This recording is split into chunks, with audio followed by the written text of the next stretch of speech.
آپ سن رہے ہیں کتاب اسباق تاریخ، پہلا باب، سب ہیڈنگ توبہ نے طاقتور بنا دیا۔ قرآن میں بتایا گیا ہے کہ جادوگر جب فرعون کے پاس جمع ہوئے تو انہوں نے فرعون سے کہا، اگر ہم موسیٰ کے مقابلے میں غالب رہے تو ہم کو اس کا انعام تو ضرور ملے گا۔ فرعون نے کہا ہاں۔ اس کے بعد جادوگروں نے اپنی رسیاں اور لکڑیاں پھینکیں جو دیکھنے والوں کو رینگتے ہوئے سانپ کی مانند نظر آنے لگیں۔ اب حضرت موسیٰ نے اپنا عصا ڈالا۔ آپ کا عصا اژدہا بن کر گھوما تو اس کا اثر یہ ہوا کہ جادوگروں کی ہر لکڑی اور ہر رسی رسی ہو کر رہ گئی۔ جادوگر سمجھ گئے کہ موسیٰ نے جو چیز دکھائی ہے وہ جادو نہیں بلکہ خدائی معجزہ ہے۔ ان کا سینہ حق کے لیے کھل گیا اور انہوں نے اسی وقت ایمان قبول کر لیا۔ فرعون غضبناک ہو کر بولا، تم لوگ موسیٰ کے مومن بن گئے قبل اس کے کہ میں تم کو اس کی اجازت دوں۔ یہ تم لوگوں کی خفیہ سازش ہے۔ میں تمہارے ہاتھ پاؤں مخالف سمتوں سے کٹواؤں گا اور پھر تم سب لوگوں کو سولی پر چڑھا دوں گا۔ جادوگروں نے جواب دیا، اس ذات کی قسم جس نے ہم کو پیدا کیا ہے، یہ ہرگز نہیں ہو سکتا کہ خدا کی روشن نشانیوں کے مقابلے میں ہم تم کو ترجیح دیں۔ تم جو کچھ کرنا چاہتے ہو کر لو، تم صرف اسی دنیا کی زندگی کا فیصلہ کر سکتے ہو اور اللہ زیادہ اچھا ہے، وہ باقی رہنے والا ہے۔ وہی جادوگر جو ابھی فرعون کے سامنے خوش آمدی باتیں کر رہے تھے اور اس کے انعام اور اعزاز کے طالب تھے، وہی تھوڑی دیر بعد اتنے دلیر اور بلند حوصلہ ہو گئے کہ فرعون کی انہیں کوئی پرواہ ہی نہ رہی، حتیٰ کہ فرعون کی طرف سے سخت ترین سزا کی دھمکی بھی انہیں مرعوب نہ کر سکی۔ وہ کیا چیز تھی جس نے جادوگروں کو اچانک پستی سے بلندی اور بزدلی سے بہادری تک پہنچا دیا؟ وہ ایمان کی طاقت تھی۔ انہوں نے انسانوں سے گزر کر خدا کو پا لیا تھا، پھر ان کو انسانوں کا ڈر کیوں ہوتا؟ شہر کے مسلم محلہ کو تخریب کاروں کے ایک غول نے گھیر لیا۔ مسلمان اپنے گھروں سے نکلے تو تخریب کاروں نے پتھر پھینکنے شروع کیے۔ مسلمانوں نے بھی اس کے جواب میں پتھر پھینکے۔ تخریب کاروں کو جب پتھراؤ سے کامیابی ہوتی نظر نہ آئی تو انہوں نے بندوقوں سے فائر کیے، جس سے کچھ مسلمان زخمی ہو گئے۔ اس کے بعد مسلمان بھاگے اور اپنے گھروں میں داخل ہو گئے۔ اب تخریب کاروں کا حوصلہ بڑھا۔ وہ آگے بڑھ کر محلے میں گھس گئے اور مسلمانوں کے مکانوں اور دکانوں میں آگ لگانا شروع کر دیا۔ یہ بڑا نازک موقع تھا۔ لوگوں کی سمجھ میں نہیں آتا تھا کہ کیا کریں۔ اب محلے کے ایک بدنام شخص کو اللہ نے ہمت دی اور اس نے مسئلے کا حل کر دیا۔ اس شخص میں اور کوئی برائی نہ تھی، البتہ وہ شراب پیتا تھا۔ وہ اپنے کمرے میں داخل ہوا، اس نے تیمم کیا اور سجدے میں گر پڑا۔ سجدے کی حالت میں اس نے دعا کی، خدایا آج تو ہماری عزت رکھ لے اور ہماری مدد کر۔ میں تجھ سے وعدہ کرتا ہوں کہ آج کے بعد میں کبھی شراب نہیں پیوں گا۔ اس نے یہ دعا کی اور اس کے بعد پڑوسی کی بندوق لی اور تھیلے میں کارتوس بھر کر مجمع میں گھس گیا۔ اس نے چن چن کر تخریب کاروں کو اپنی بندوق کا نشانہ بنانا شروع کیا، اگرچہ وہ خود بھی ہر وقت تخریب کاروں کے نشانہ کی زد پر تھا۔ اس وقت ڈر اس کے دل سے بالکل نکل گیا تھا۔ وہ پوری بے خوفی کے ساتھ اپنا کام کرتا رہا۔ تخریب کاروں نے جب دیکھا کہ ان کے بہت سے ساتھی خاک و خون میں تڑپ رہے ہیں اور ہائے مار ڈالا کی چیخیں بلند ہو رہی ہیں تو ان کے حوصلے پست ہونے شروع ہو گئے اور وہ بھاگ کھڑے ہوئے۔ قرآن میں ہے کہ اللہ کی طرف پاکیزہ کلمات چڑھتے ہیں اور نیک عمل اس کو بلند کرتا ہے۔ مذکورہ مسلمانوں کی دعا کے ساتھ یہی معاملہ پیش آیا۔ اس نے جب اپنی دعا کے ساتھ شراب چھوڑنے کا عہد کیا تو اس نے ایک نیک عمل کیا۔ اس نیک عمل کی وجہ سے اس کی دعا اوپر اٹھ کر فوراً خدا کی بارگاہ میں پہنچی اور مقبول ہو گئی۔ جب بھی آدمی اپنی دعا کے ساتھ اس قسم کا کوئی نیک عمل کرے تو اس کی دعا ضرور قبولیت کا شرف حاصل کرتی ہے۔ دعا کے ساتھ اس کے موافق نیک عمل دعا کے معاملے میں آدمی کے سنجیدہ ہونے کا ثبوت ہے، اور جب آدمی اپنی مانگ میں سنجیدہ ہو تو اس کی مانگ ضرور پوری کی جاتی ہے۔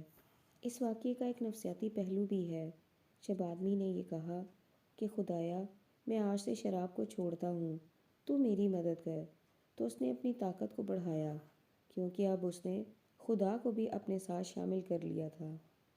اگر وہ صرف خدایا مدد کر کے الفاظ بولتا تو اس سے اس کے اندر وہ یقین نہ آتا، کیونکہ یہ چھپا ہوا خیال پھر بھی اس کے دل میں باقی رہتا کہ میں خدا کو پکار رہا ہوں، حالانکہ میں خدا کی بات ماننے کے لیے تیار نہیں ہوں۔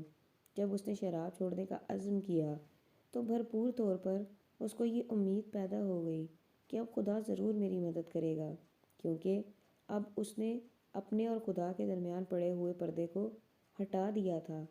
پہلی صورت میں اس کی مثال اگر چور کی سی تھی تو اب اس کی مثال اس شخص کی سی ہو گئی جس نے سامان کی قیمت اس کے دکاندار کو ادا کر دی ہو۔ اس کی توبہ نے اس کو نڈر بنایا اور اس کی طاقت میں بے پناہ اضافہ کر دیا۔ توبہ کے فوراً بعد اس کے اندر سے احساس جرم نکل گیا، اس کا یہ اندیشہ مٹ گیا کہ میں خدا سے دور ہوں، اور وہ خدا کی مدد کو اپنے حق میں یقینی سمجھنے لگا۔ اس کے اور خدا کے درمیان جو رکاوٹ تھی، جب اس رکاوٹ کو اس نے دور کر دیا تو اندیشوں کے تمام غبار اس کے دل سے ہٹ گئے۔ خدا اس کو اپنا نظر آنے لگا، کیونکہ وہ اپنے آپ کو خدا کا بنا چکا تھا۔ سب ہیڈنگ: معیار کی تبدیلی۔ ہجرت کے دوسرے سال بدر کے مقام پر مسلمانوں میں اور قریش میں جنگ ہوئی۔ قریش کی سرداری ابو جہل کو حاصل تھی۔ جنگ سے ایک دن پہلے اس نے خدا سے اپنی فتح کی دعا کی تو اس کی زبان سے یہ الفاظ نکلے: خدایا دونوں فریقوں میں سے جو سب سے زیادہ رشتہ رحم کا کاٹنے والا ہو تو کل کے دن اس کو ہلاک کر دے۔ ابو جہل کو خدا سے یہ کہنا تھا کہ وہ قریش کو مسلمانوں کے اوپر فتح دے۔ اس کی یہ بات اسی وقت باوزن ہو سکتی تھی جبکہ وہ یہ بھی دکھا سکے کہ مسلمانوں کے مقابلے میں اس کا گروہ حق پر ہے۔ اسی مقصد کے لیے اس نے قطع رحم کو فیصلے کی بنیاد بنایا، کیونکہ اسلام کی دعوت نے قریش کے خاندانوں میں باپ کو بیٹے سے اور بھائی کو بھائی سے جدا کر دیا تھا۔ اس معیار پر جانچنے کی صورت میں یہ ثابت ہوتا تھا کہ اس کا اپنا گروہ حق پر ہے اور مسلمانوں کا گروہ باطل پر۔ روس کے سابق وزیر اعظم نکیتا خروشچوف نے بھی اسی طریقہ کو اختیار کرتے ہوئے خدا کے وجود سے انکار کر دیا تھا۔ انہوں نے یہ معیار قائم کیا کہ خدا اگر ہے تو اس کو چاند پر سے نظر آنا چاہیے۔ جب روس کے راکٹ نے اپنے چاند کے سفر کی رپورٹ میں خدا کا کوئی نشان نہ بتایا تو خروشچوف نے اعلان کر دیا: خدا کا کوئی وجود نہیں، کیونکہ ہمارا راکٹ چاند تک گیا مگر اس کو کہیں خدا نظر نہیں آیا۔ یہی غلطی مختلف شکلوں میں خود اسلام میں پیدا ہو سکتی ہے۔ کون اسلام پر ہے اور کون اسلام پر نہیں، اس کا ایک خدائی معیار ہے، لیکن اگر آپ اس معیار کو بدل دیں تو آپ کے لیے سارا معاملہ کچھ سے کچھ ہو جائے گا۔ آپ اپنے ذاتی معیار کی بنا پر دین کو بے دینی سمجھ لیں گے اور بے دینی کو دین۔ اگر آپ نے یہ سمجھ لیا کہ دعوت دین کی بنیاد اکابر کے ملفوظات ہیں تو وہ آپ کو دعوت دینی دعوت نظر نہ آئے گی جس کی بنیاد قرآن و سنت پر رکھی گئی ہو۔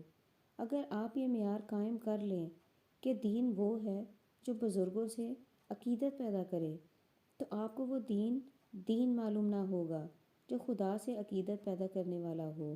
اگر آپ کا ذہن یہ ہو کہ کامل دین وہ ہے جو سیاسی انقلاب کا علمبردار ہو تو آپ کو وہ دین ناقص دین دکھائی دے گا جو فرد کے اندر نفسیاتی انقلاب پر زور دیتا ہو۔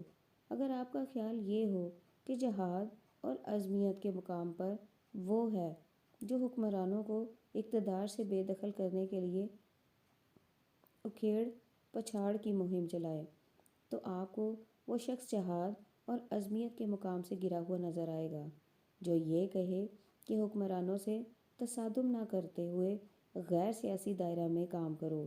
اگر آپ یہ معیار بنا لیں کہ جو شخص فروعی مسائل اور فنی مشگافیوں میں کمال رکھتا ہو وہی ماہر دینیات ہے، تو آپ کو وہ شخص علم دینیات کا ماہر نظر نہ آئے گا جو خوف خدا اور فکر آخرت کی باریکیوں کو بیان کرتا ہو۔ اگر آپ نے یہ سمجھ لیا ہو کہ احتجاج اور حقوق طلبی کی مہم احیار ملت کی مہم ہے، تو آپ ملت کے اندر خود تعمیری کی تحریک کو احیاء ملت کی تحریک سمجھنے سے قاصر رہیں گے۔ سب ہیڈنگ: حکم آنے کے بعد۔ شراب اور جو اسلام میں حرام ہے مگر ان کے بارے میں احکام بتدریج اتارے گئے۔ شروع میں یہ آیت اتری، شراب اور جوا اسلام میں حرام ہے مگر ان کے بارے میں احکام بتدریج اتارے گئے۔ شروع میں یہ آیت اتری کہ شراب اور جوا گناہ کے فعل ہیں، اگرچہ اس میں لوگوں کے لیے کچھ ظاہری فائدے بھی ہیں۔ اس وقت عرب کے لوگ جوئے اور شراب کے عادی تھے۔ انہوں نے جب دیکھا کہ انہیں صاف لفظوں میں منع نہیں کیا گیا ہے، توبہ کہہ کر بدستور ان میں مشغول رہے کہ یہ دونوں چیزیں ہم پر حرام نہیں کی گئی ہیں، صرف یہ کہا گیا ہے کہ ان میں گناہ ہے اور کچھ فائدہ بھی۔ اس کے بعد سورہ مائدہ میں صاف حکم اترا کہ شراب اور جوا گندی چیزیں ہیں اور شیطانی فعل ہیں، تم ان سے بچو۔ یہ حکم دیتے ہوئے قرآن میں جب یہ الفاظ آئے کہ کیا تم ان سے باز آؤ گے، تو صحابہ کرام بول اٹھے، اے ہمارے رب ہم باز آئے، اے ہمارے رب ہم باز آئے۔ عبداللہ بن عباس رضی اللہ تعالیٰ عنہ کہتے ہیں کہ جب یہ آیت اتری تو رسول اللہ صلی اللہ علیہ وآلہ وسلم نے ایک مسلمان کو اسے سنایا۔ وہ شراب پیتا تھا اور اس کے گھر میں شراب موجود تھی۔ اس کے بعد روایت کے الفاظ یہ ہیں، رسول اللہ صلی اللہ علیہ وآلہ وسلم نے فرمایا، اے شخص کیا تجھ کو معلوم نہیں کہ اللہ نے شراب کو حرام کر دیا ہے؟ اس کے بعد اس شخص نے اپنے لڑکے سے کہا کہ جاؤ شراب کو بیچ دو۔ رسول اللہ صلی اللہ علیہ وآلہ وسلم نے پوچھا کہ اے شخص تم نے اپنے لڑکے کو کیا حکم دیا ہے؟ آدمی نے کہا، میں نے یہ حکم دیا ہے کہ وہ شراب کو بیچ دے۔ آپ نے فرمایا، جس چیز کا پینا حرام ہے اس کا بیچنا بھی حرام ہے۔ اس کے بعد اس نے حکم دیا اور اس کی شراب بطح میں بہا دی گئی۔ مومن کے اندر بھی وہی جذبات ہوتے ہیں جو دوسرے انسانوں میں ہوتے ہیں۔ کبھی خواہش زیر اثر وہ لفظی تعویل کرتا ہے، کبھی اس کے اوپر مال کی محبت غالب ہو جاتی ہے، مگر یہ سب اس وقت ہوتا ہے جب تک خدا کا حکم اس کے سامنے نہ آئے۔ خدا کا واضح حکم سامنے آتے ہی وہ اس کے آگے جھک جاتا ہے، اس کے بعد وہ لفظی تعویلوں کو بھی بھول جاتا ہے، اسی کے ساتھ مال یا کسی دوسری چیز کی محبت کو بھی۔ موجودہ دنیا میں آدمی کا امتحان یہ نہیں کہ وہ فرشتہ ہونے کا ثبوت دے، یعنی کبھی کوئی غلطی نہ کرے اور نہ کبھی کوئی برا خیال اس کے دل میں آئے۔ اس قسم کی پارسائی فرشتوں سے مطلوب ہے، نہ کہ انسان سے۔ انسان سے اس کے رب کو جو چیز مطلوب ہے وہ یہ ہے کہ وہ تنبیہ کے بعد غلطی پر اصرار نہ کرے۔ انسان کو جن جذبات کے ساتھ پیدا کیا گیا ہے اور جس قسم کی دنیا میں اس کو رکھا گیا ہے، اس کا لازمی نتیجہ یہ ہوگا کہ اس کے دل میں غلط خیالات آئیں گے، وہ غلط باتیں سوچے گا اور عملاً بھی غلط کام کر گزرے گا۔ مگر اس قسم کی کسی غلطی کو وقتی غلطی ہونا چاہیے، نہ کہ مستقل۔ جب بھی آدمی کا ضمیر ٹوکے یا کوئی خارجی آواز اس کی غلطی پر اس کو متنبہ کرے تو اس وقت اس کو ضد اور ہٹ درمی کے بجائے سیدھے طریقہ پر اپنی غلطی کا اعتراف کر لینا چاہیے اور فوراً اپنی اصلاح کی کوشش میں لگ جانا چاہیے۔ انسان کا کمال غلطی کر کے دوبارہ پلٹ آنے میں ہے، نہ کہ سرے سے غلطی نہ کرنے میں۔ غلطی ہو جانا جرم نہیں ہے، بلکہ غلطی پر قائم رہنا جرم ہے۔ قرآن میں ارشاد ہوا ہے کہ جنت ان متقیوں کے لیے ہے جن کا حال یہ ہو کہ جب وہ کوئی برائی کر بیٹھیں یا اپنی جان پر کوئی ظلم کر ڈالیں تو وہ اللہ کو یاد کر کے اپنے گناہوں کی معافی مانگیں۔ اللہ کے سوا کون ہے جو گناہوں کو معاف کرے اور وہ جانتے ہوئے اپنے کیے پر اصرار نہیں کرتے۔ سب ہیڈنگ: جب آدمی عقل کھو دے۔ 15ویں صدی قبل مسیح تک مصر میں عمالقہ کی حکومت تھی، جو مصر کے باہر سے آ کر مصر کی حکومت پر قابض ہو گئے تھے۔ یوسف علیہ السلام اسی قوم سے تعلق رکھتے تھے۔ اس کے بعد مصر میں قومی انقلاب ہوا، عمالقہ کی حکومت ختم ہو گئی اور ایک ملکی خاندان نے مصر کی حکومت پر قبضہ کر لیا اور اپنا لقب فرعون اختیار کیا۔ موسیٰ علیہ السلام سابق حکمران قوم بنی اسرائیل سے تعلق رکھتے تھے اور فراعنہ میں سے ایک فرعون کے پاس خدا کا پیغام لے کر بھیجے گئے۔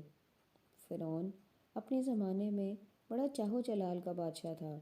حضرت موسیٰ جب اس کے دربار میں آ کر کھڑے ہوئے تو فرعون نے ان کو حقیر سمجھا، دبے ہوئے فرقہ کا ایک فرد جس کے پاس نہ شاندار کپڑے تھے اور نہ پرشکوہ سواری، نہ اس کے آس پاس دنیاوی اہمیت کی کوئی اور چیز موجود تھی۔ اچانک بادشاہ کے دربار میں آ کر کہتا ہے کہ میں تمہارے پاس خدا کا پیغام لے کر آیا ہوں۔ یہ دیکھ کر فرعون اور اس کے درباری ہنس پڑے۔ انہوں نے حضرت موسیٰ کی بات کو مذاق سمجھا۔ ان کے لیے ناقابل فہم تھا کہ اتنی معمولی حیثیت کا آدمی خدا کا نمائندہ ہو سکتا ہے۔ انہوں نے حضرت موسیٰ کے پیغام کو اس کے دلائل کے اعتبار سے نہیں دیکھا، بلکہ اس اعتبار سے دیکھا کہ اس کا پیش کرنے والا کیسا ہے۔ اور جب انہیں نظر آیا کہ پیش کرنے والا ایک معمولی آدمی ہے تو انہوں نے ان کی بات کو دلائل کی عظمت کے باوجود حقیر سمجھ کر نظر انداز کر دیا۔ حضرت موسیٰ کی بات ملک میں پھیلنے لگی اور بہت سے لوگ اس کے وزن کو محسوس کرنے لگے۔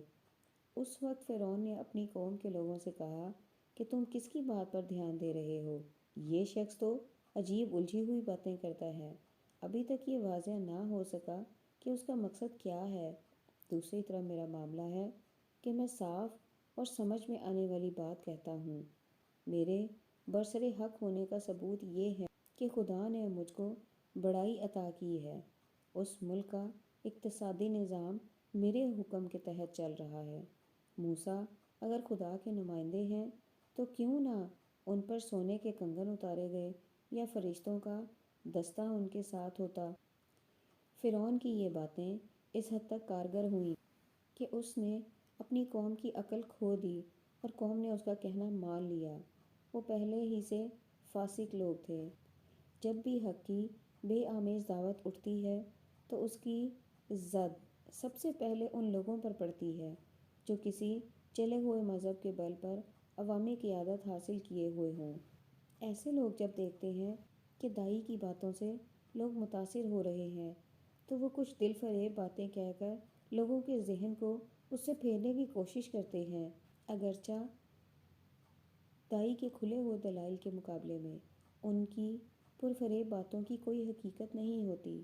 تاہم اکثر لوگ چونکہ حق اور ناحق کے معاملے میں زیادہ سنجیدہ نہیں ہوتے، وہ گہرائی کے ساتھ دونوں باتوں کا موازنہ نہیں کرتے اور قائدین کی خوشنما باتوں میں آ کر ان کے ساتھ ہو جاتے ہیں اور حق کے دائی کو چھوڑ دیتے ہیں۔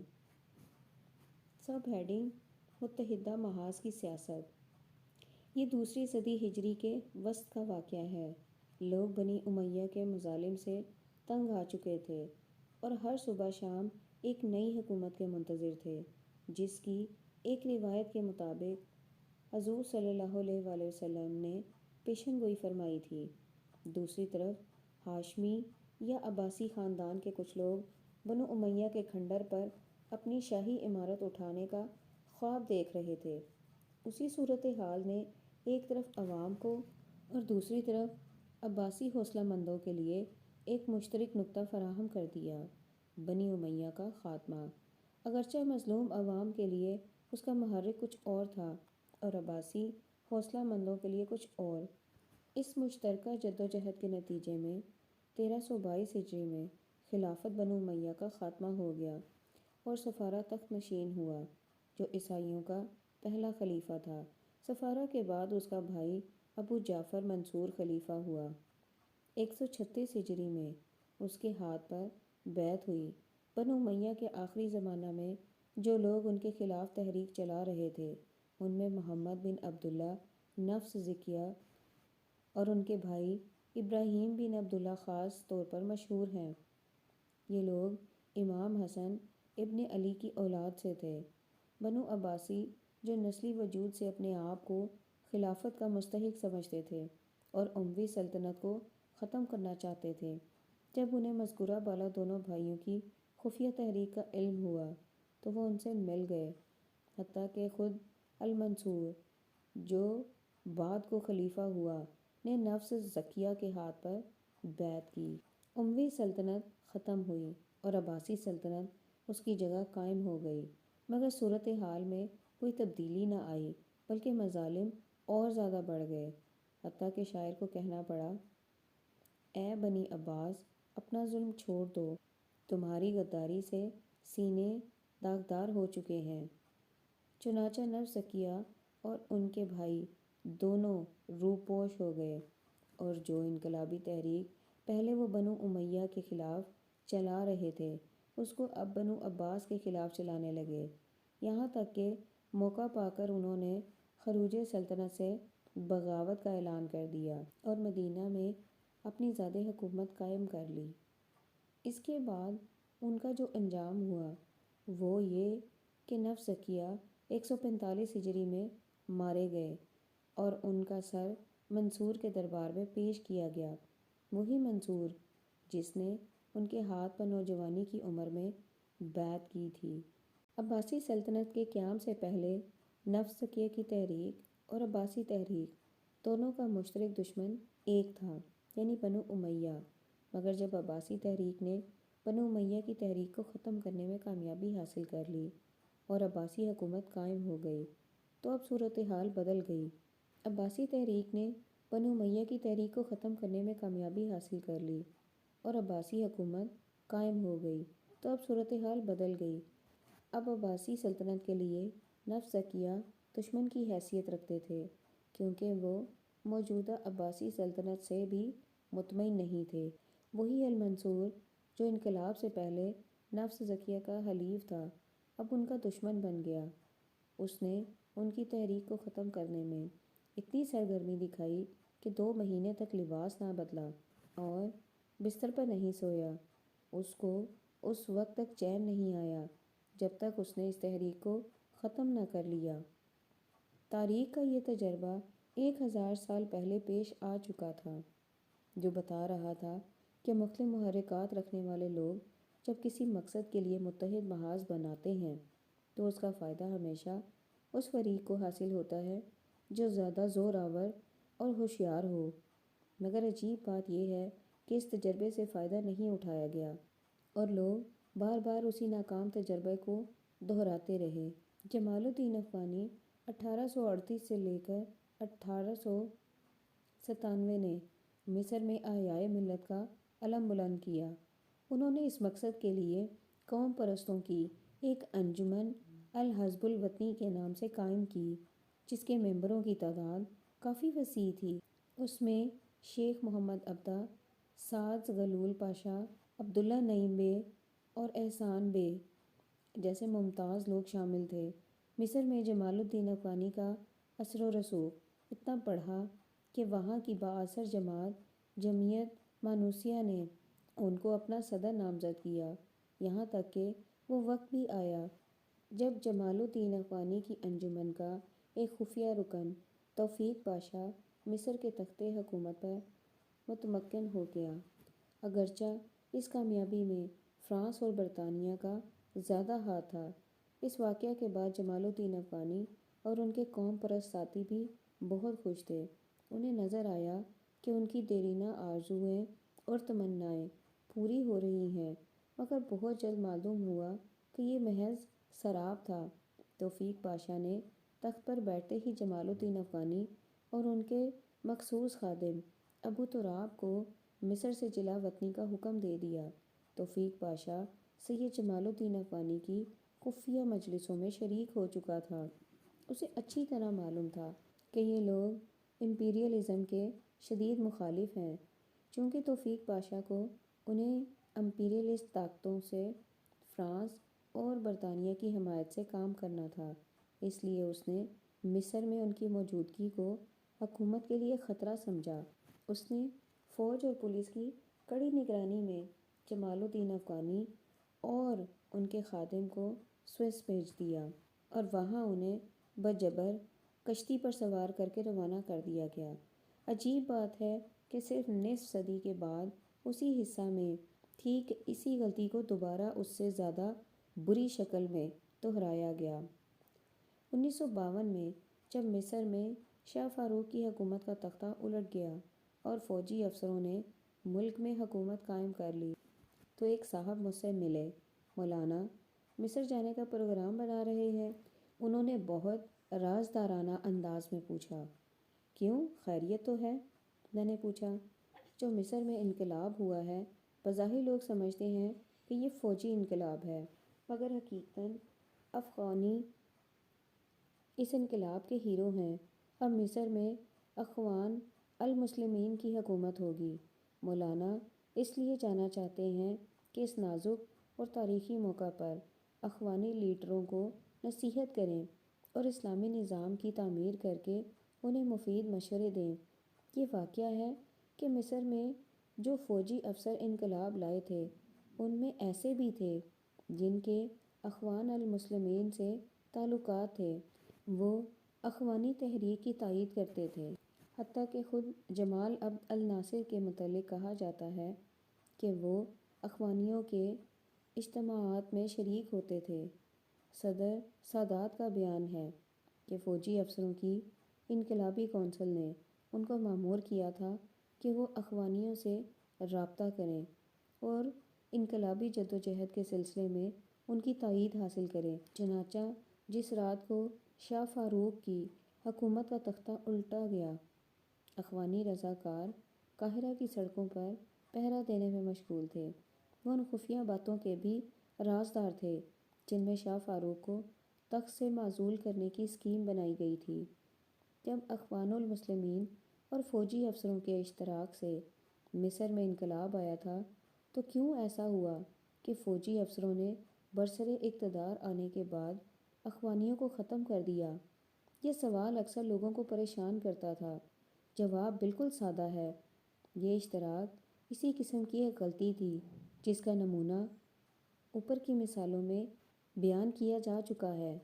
شاہ فاروق کی فوج کے کچھ جونیئر افسر فاروق کی قبر کے اوپر اپنی حکمرانی کے تخت بچھانے کا خواب دیکھ رہے تھے، مگر انہیں شبہ تھا کہ وہ تنہا اپنے اس خواب کو اپنی شکل دے سکتے ہیں۔ دوسری طرف اخوان المسلمین مصر میں اسلامی طرز کی حکومت قائم کرنے کے خواہش مند تھے، مگر ان کی سمجھ میں نہیں آتا تھا کہ وہ اپنی اس تمنا کو کس طرح واقعہ بنائیں۔ دونوں کی راہ کی رکاوٹ بظاہر صرف ایک چیز تھی: شاہ فاروق کی حکومت۔ اس صورتحال نے دونوں گروہوں کے لیے ایک مشترکہ نقطہ اتحاد فراہم کر دیا۔ باہم ملاقاتیں اور دوستیاں شروع ہو گئیں۔ خفیہ مجالس میں شاہ کے خلاف اسکیمیں بننے لگیں۔ دونوں خوش ہو گئے کہ مقصد کے حصول کا قریبی موقع ہاتھ آ گیا ہے، مگر جب حکومت بدلی تو فطری طور پر وہ ان لوگوں کے ہاتھ میں چلی گئی جو زیادہ ہوشیار اور عملی طور پر حکومت سے قریب تر تھے، اور اتفاق سے یہ وہی لوگ تھے جن کو اسلامی یگانگت سے زیادہ ذاتی حوصلوں کی تکمیل کے شوق نے فریق ثانی سے قریب کیا تھا۔ انقلاب کے بعد انہیں محسوس ہوا کہ ان حوصلوں کی تکمیل میں پہلے جہاں شاہ فاروق کی شخصیت حائل تھی، وہاں اب یہ قدیم دوست آ کر کھڑے ہو گئے ہیں، یا کم از کم کھڑے ہو سکتے ہیں۔ حل بہت آسان تھا۔ پہلے کے فوجی افسر اب ملک کے حکمران بن چکے تھے۔ انہوں نے اپنے قدیم دوستوں کو اس سے بھی زیادہ بے دردی کے ساتھ اپنی راہ سے ہٹا دیا، جس کا مظاہرہ انہوں نے شاہ فاروق کی معزولی کے وقت کیا تھا۔ اسی اتحادی سیاست کو مزید بدتر شکل میں پاکستان میں دہرایا گیا ہے۔ 1951 میں پاکستان میں فوجی انقلاب ہوا اور صدر ایوب کی ڈکٹیٹرشپ ملک میں قائم ہو گئی۔ یہ صورتحال ملک کے بہت سے لوگوں کے لیے پریشان کن تھی۔ ان میں ایک طبقہ اسلام پسند حضرات کا تھا۔ یہ لوگ پاکستان میں اسلامی نظام لانے کے علم بردار تھے اور صدر ایوب اور ان کی بنیادی جمہوریت ان کے نزدیک اس راہ کی سب سے بڑی رکاوٹ تھی۔ دوسرا گروہ وہ سیکولر اور سوشلسٹ ذہن رکھنے والوں کا تھا۔ ان کو بھی یہی محسوس ہو رہا تھا کہ بنیادی جمہوریت کے ہوتے ہوئے وہ ملک کے اقتدار پر قبضہ نہ کر سکیں گے، اس لیے ضروری ہے کہ سب سے پہلے اس کو ختم کیا جائے۔ دونوں گروہ آخری منزل کے بارے میں ایک دوسرے سے مختلف نقطہ نظر رکھتے تھے، تاہم دونوں محسوس کرتے تھے کہ صدر ایوب کی ذات دونوں کے لیے یکساں رکاوٹ ہے۔ اشتراک کی اس منفی بنیاد نے دونوں کو ایک متحدہ سیاسی پلیٹ فارم پر یکجا کر دیا۔ پھر دونوں نے مل کر ملک میں وہ طوفان مچایا کہ خود ملک دو ٹکڑے ہو کر رہ گیا۔ یہ متحدہ محاذ جو بڑے بڑے وعدوں کے ساتھ بنایا گیا تھا، جب اپنے آخری انجام کو پہنچا تو معلوم ہوا کہ اس کا سارا فائدہ سیکولرزم اور سوشلزم کے علم برداروں کے حصے میں آیا ہے، اور اسلام پسند گروہ کو اس کے سوا کچھ نہ ملا کہ ساری طاقت خرچ کر کے سیاست کے صحرا میں علومہ مدہورہ بنے رہے۔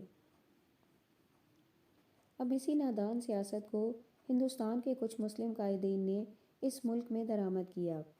وہ معاہداتی سیاست کے نعرے لگا رہے تھے۔ الیکشن کے موقع پر وہ ایک ایسی سیاسی پارٹی سے مل کر دوسری پارٹی کو شکست دیتے ہیں، مگر قوم کے بے شمار وسائل کو خرچ کرنے کے بعد ان کے حصے میں جو آخری چیز آئی ہے وہ صرف یہ کہ الیکشن کے بعد جب لوگ اسمبلیوں پر قبضہ کر لیں اور وزارتیں بنا لیں تو ہمارے لیڈر اسٹیج پر نمودار ہو کر یا پریس کانفرنس کر کے یہ انکشاف کریں کہ جیتنے والوں نے ہم سے فلاں فلاں وعدے کیے تھے جو پورے نہیں کیے گئے۔ 1966 کے الیکشن میں معاہداتی سیاست کے رہنماؤں نے دوسری پارٹیوں کے ساتھ مل کر ریاست میں حکمراں کانگریس کو شکست دی۔ 1977 کے الیکشن میں اندرا گاندھی کی شکست کے بعد ایک مسلم رہنما نے آج ہم نے ظلم کا بیڑا غرق کر دیا، مگر ان فتوحات کے باوجود اصل صورتحال آج بھی ویسی ہی ہے جیسی کہ وہ پہلے تھی۔ سمجھ میں نہیں آتا کہ ایک ہی غلطی کو ہم کب تک دہراتے رہیں گے۔ اصل سیاست یہ ہے کہ خود اپنے آپ کو طاقتور اور مستحکم بنایا جائے۔ سیاسی اشتراک یا متحدہ محاذ ہمیشہ اس فریق کے لیے مفید ہوتا ہے جو دوسروں کے مقابلے میں زیادہ فیصلہ کن پوزیشن کا حامل ہو۔ اندرونی کمزوری اور انتشار کو درست کرنے سے پہلے متحدہ محاذ کی طرف دوڑنا دانائی کے سوا اور کچھ نہیں۔ اندرونی کمزوری اور انتشار کو درست کرنے سے پہلے متحدہ محاذ کی طرف دوڑنا نادانی کے سوا اور کچھ نہیں۔